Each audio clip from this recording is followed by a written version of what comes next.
one of the things that Nicola and I have been looking at for about a year now is kind of what does social really mean as we're kind of going more and more towards digital. And obviously there's kind of, the word social has got kind of a new kind of elasticity around it. It once just meant only society, and now there's kind of lots of features of society that people are talking about, particularly when we kind of start to think about what is digital. And digital is starting to become everywhere. It's probably in your watch, even if you've got an analog face. The control of the traffic lights on your way here this morning was digital. Pretty much every bit of your life, from when you get up in the morning from your alarm clock to when you go to bed at night with your iPad, as Alan's wife appears to be doing, is now digital, and we're becoming much more dependent on it. And that's going to be true for service users as it is everywhere else. And that's kind of part of what we were trying to do, is kind of make people aware that services are going to be important that digital, and that we don't kind of get lost in kind of having something kind of digital by default, but not understanding where we're going. Part of what most of what I wanted to talk to today is about kind of social media and social networks, but not about any of the ones in particular. There are lots of social networking tools, social media tools, covering lots and lots of areas, and that's, I think, that's not covers half of them. But ultimately, what the social media revolution, if we'd like to call it that, is about, it's about user-created content. Right, it's not about broadcast and giving it down, and we've kind of seen that increasing amounts of interaction between, not just between agencies and users, but between users as well, being collaborative in creating new types of connections, communicating and sharing, and building a large sense of a kind of a collective intelligence about what people's experiences are and how they all work together. My slides are just going to kind of flash through because it's on auto time, which keeps me in check.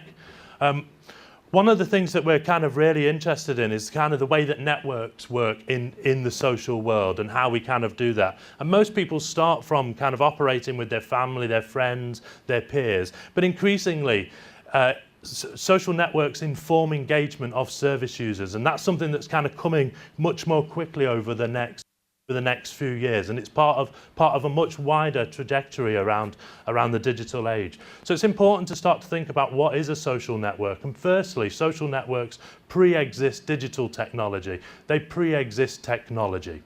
Right? They've been there for ages, and simply, it's just about the relationships that we have within our groups and between groups and how we kind of define those.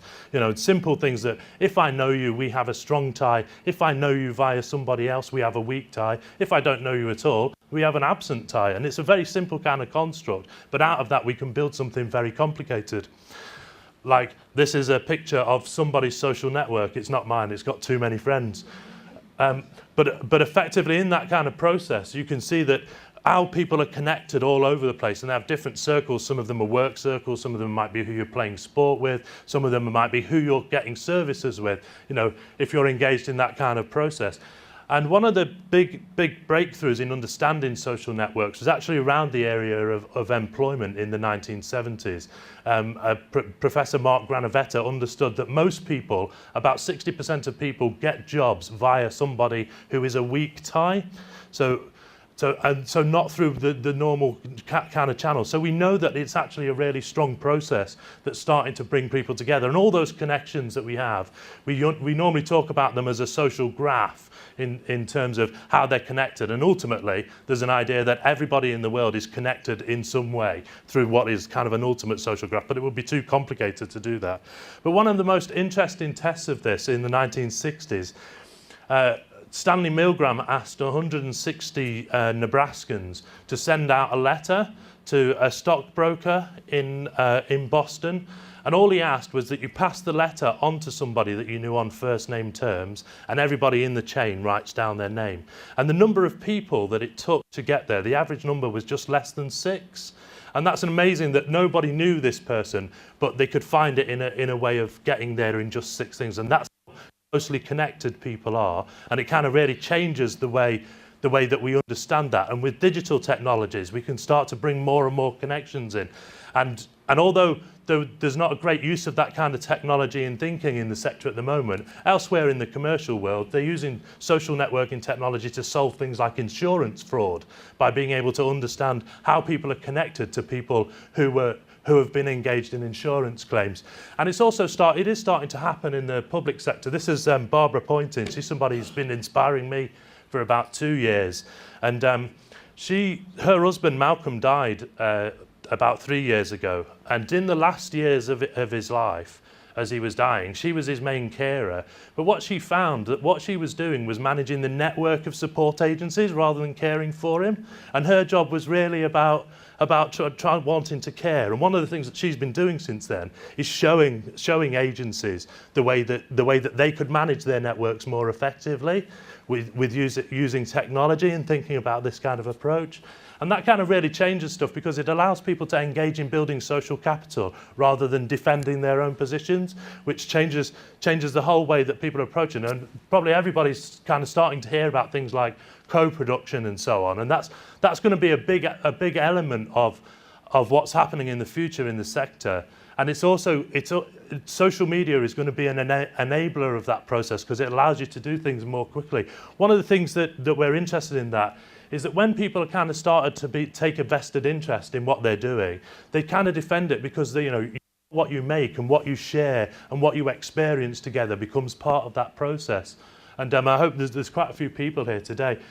This is actually, I've stolen this slide from some business that does this, but it's like one of the interesting things that they're talking about is the way that content can be created and used to kind of inform conversations that ultimately lead to having meaningful relationships. And so one of the things that you'll see today in some of the speakers is the way that they've used content to start those conversations off. And ultimately, this whole process is about collaboration and about co-ownership of that. And there's lots of things that happen in there, things that the sector is really good at already, and stuff. And it's just kind of how do we start to use the technology to enhance that process? And what kind of incentives is that? I think somebody from University, I think they said that what they want to do is move from having monthly meetings to having a permanent meeting, right? And I think that's one of the big incentives of this kind of process, is that it changes that dynamic. It's less exclusive. Even though we're all committed to being inclusive, by having just meetings once a month, we do exclude lots of people from that process, and we can change that.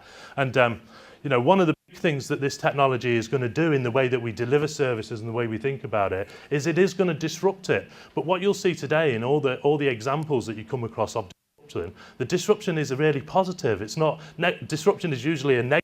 Has negative connotations, but in this sense, it kind of helps us to think about how do we change social relations and how do we change the way that services are built to be built with users and not for users, and that's kind of real opportunity for us today. And you'll see the way that some of that is done. Everybody's probably kind of familiar with Einstein's ladder with kind of levels of participation. And Nicola mentioned the way that the web has changed in just the last 15 years, from being something where everybody was broadcasting to you, where you had no control, to things like Wikipedia, which has to be the most amazing example of global collaboration of people in a voluntary project.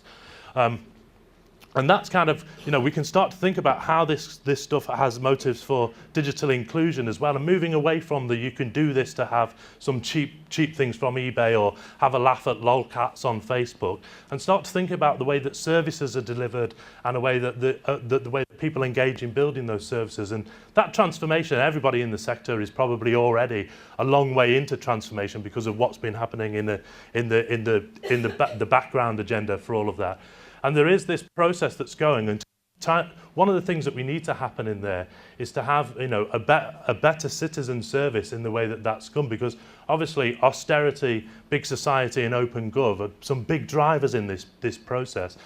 Around open gov, I don't know if anybody is kind of aware of what's coming in the Open Services White Paper. One of the big elements of it talks about something being about digitally by default, and everything that the government is paying for by 2018, it wants to have digital channels for that. So even if you're getting government money in the sector, one of the things it wants you to be looking at is that kind of process. And so what we were trying to do today is kind of set the agenda about being people first, but about using technology that's going to deliver that, so we can kind of start to think what are the challenges and opportunities in that process, because social media is an amazing opportunity. And I think when you kind of hear some of the speakers today and some of the things you probably already, your examples that you'll bring, it's like there are lots of opportunities to support social change. And I think that's really, really what we wanted to do today, to kind of look at those, exchanging those ideas.